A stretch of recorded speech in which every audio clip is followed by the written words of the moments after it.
Repent and believe in the gospel. Paghinulsol ug tuo sa Ebanghelyo. These were the words that were uttered by the priests and the ministers during the imposition of ashes last Ash Wednesday. We are all invited in this holy season of Lent to repent, to change our sinful ways, to live a renewed life, and to believe in the gospel.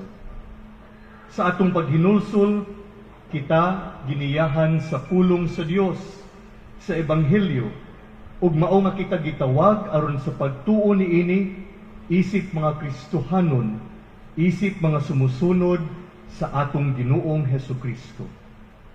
These words are actually a re-echo of what our Lord Jesus was proclaiming to people during His public ministry.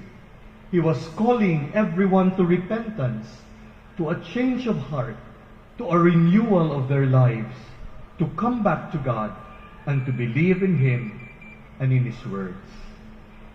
These past Sundays in the Don Bosco Youth Center here in Lawaan, kami adunay basic formation on the Bible. Simple lang kaayo.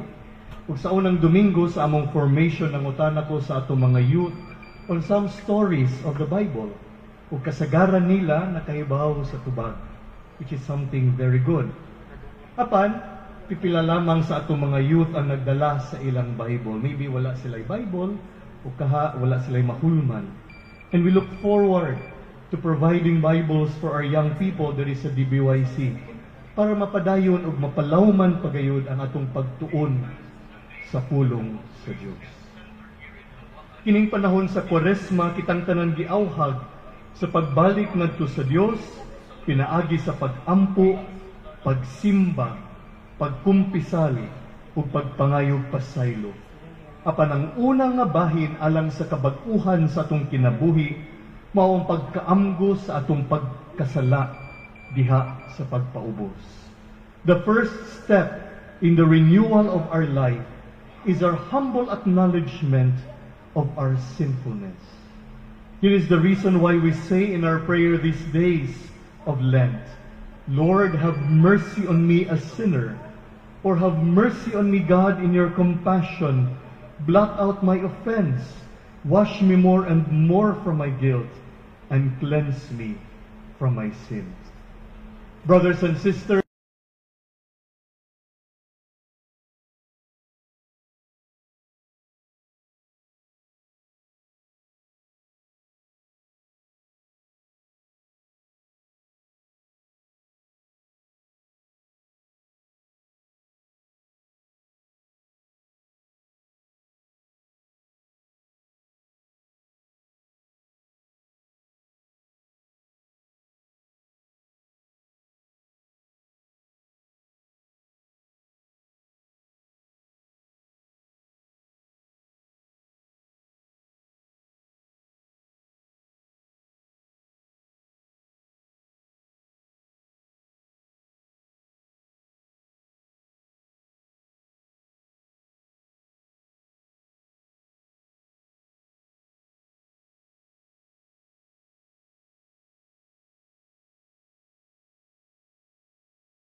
prayers and cries.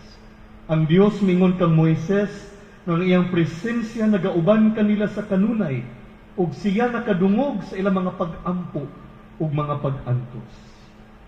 Likewise, the fig tree in the gospel serves as a reminder from God of the many opportunities He gives us to grow the blessings that He has bestowed.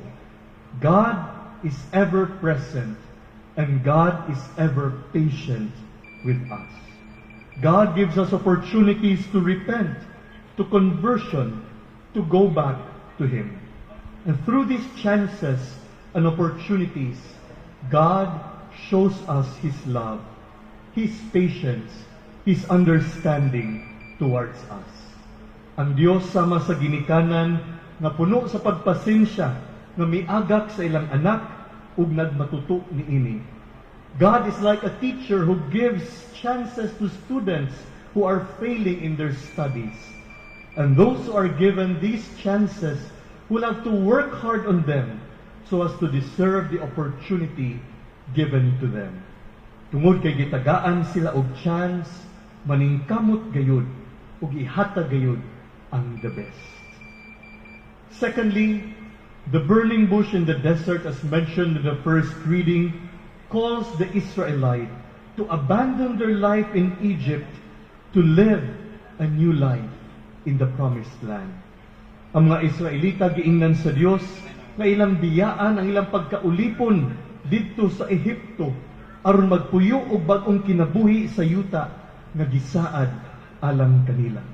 And on the other hand, the fig tree in the gospel symbolizes the moments when God calls us to reject our sinful ways, our disordered attachments, and many other things that hinder our conversion and growth. They are indeed both signs of penance and second chances. The beauty of life is, while we cannot undo what is done, we can see it, we can understand it, we can learn from it, and we can change. Kita giawhag sa atong Ginoong Hesukristo sa pag-let go sa mga sala. Pag-move on, gikan sa atong mga kasakit, aron aduna kita ay aron kita makapadayon diha sa paglaom. And lastly, the burning bush and the fig tree are both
to be thankful and to go back to God.